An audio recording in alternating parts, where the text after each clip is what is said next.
কালকে ছিল ভারত আর অস্ট্রেলিয়ার ম্যাচ। তো সেখানে অস্ট্রেলিয়া 264 রান করেছিল, ভারত তার আগেই জিতে গেছে। কিন্তু এই খবরটার ভিতরে একটা দুঃখের খবর, একটা সুখের খবর। আগে সুখেরটাই দিয়ে দিচ্ছি।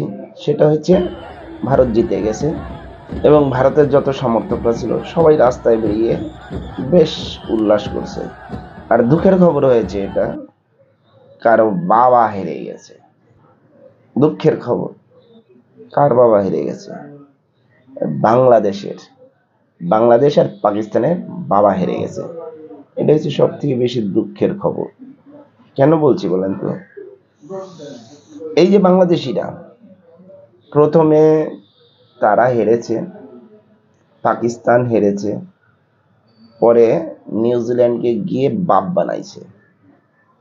প্রথম বাবা হচ্ছে পাকিস্তান, দ্বিতীয় বাবা নিউজিল্যান্ড, তৃতীয় বাবা হয়ে গেল অস্ট্রেলিয়া।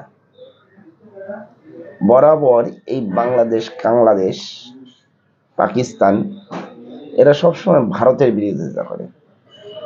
এরা যে ভারতের বিরোধিতা করে, এই কিছুদিন আগে পর্যন্ত বলছে আমরা কলকাতা দখল করে নেব, আমরা দিল্লি দখল করে নেব, আমরা এটা দখল করে নেব, ওরা দখল করে নেব।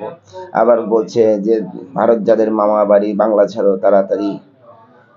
এসব যারা বলছে তারাই আবার এই যে তিস্তা, এই গঙ্গা, এগুলোর জন্য, এই জলের জন্য হাহাকার করে, হা করে ভারতের উপরে বসে থাকে, আবার বিরোধিতা করে ভারতের। এই ভারতে গত দুদিন আগে বাংলাদেশ থেকে জল চুক্তি যে হয়েছিল সেটা পরিদর্শন করার জন্য 11 জনের একটা প্রতিনিধি দল আসছিল। এসে তারা এই ফারাক্কা ব্রিজ সেখান থেকে কি পরিমাণ জল ছাড়া হয়, কত পরিমাণ জল তারা পাচ্ছে, চুক্তি অনুযায়ী সেই চুক্তি ঠিকঠাক আছে কিনা সেটা দেখতে এসেছিল। সেটা দেখার জন্যই এই ভারতে আসা। তবে ভারত নিজস্ব যে চুক্তি, নিজস্ব যে কথা, এটা বাংলাদেশ নয়, এটা ভারত। ভারত কথায় অটল, যেটা বলবে সেটাই করবে। ভারত যে কথা দিয়েছিল যে আমাদের যেসব চুক্তিগুলো আছে, সে শেখ হাসিনার আমলেই হোক বা তার আগেই হোক, যেটাই চুক্তি হয়েছিল সেটা বহাল থাকবে।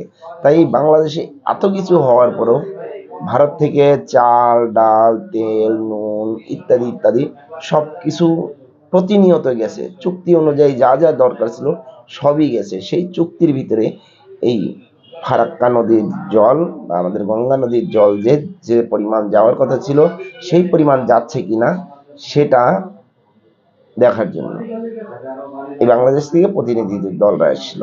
এসে দেখে ঠেকে গেছে যে না, যেটা কথা ছিল সেটা সম্পূর্ণভাবে সঠিক আছে, এটাই দেখে গেল।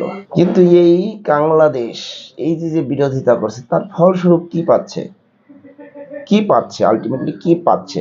আপনারা যদি কেউ জানেন আমাকে একটু জানাবেন যে এরা ভারত বিরোধিতা করে কি লাভটা পাচ্ছে। ভারতে একটা মুঠির সমান বাংলাদেশ, সেই বাংলাদেশ ভারতের বিরোধ করে বা বিদ্বেষ করে বা আতঙ্কবাদী ছড়ানোর জন্য আপ্রাণ চেষ্টা করে। ভারতের একটা মুঠির সমান বাংলাদেশ পারলে এই মুঠির ভিতরে চিপে মেরে দিতে পারে, কিন্তু ভারতের লোক সহিষ্ণু এবং সীমাবদ্ধ। তারা কথা যে কথা দেয় সে কথা রাখে। আমরা কথার উপরে চলি। কি বলেন আপনারা? এই বিষয়ে যদি আপনাদের কিছু বলার থাকে অবশ্যই জানাবেন। জয় হিন্দ, বন্দে মাতরম, ভারত মাতা কি জয়।